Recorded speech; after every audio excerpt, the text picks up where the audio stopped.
Hello everyone and welcome back to another video. So in today's video I'm going to show you how to turn on school zone alerts and Waze.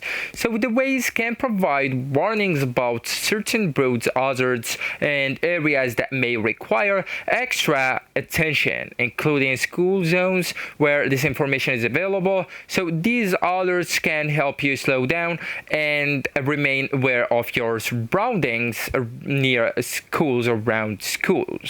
So to check whether school zone alerts are available, you will need at first to open Waze and tap the Waze menu or profile icon or picture that's located at the top left corner, depending on your Waze version or your iOS or your Android, and then just go and tap on the settings. So it's the option that you can find at the middle of these options, and now just go ahead with alerts and reports, the option that you can find inside the drive-in preferences section. It's the fourth one, so just tap it and then go with the reports option right here at the top.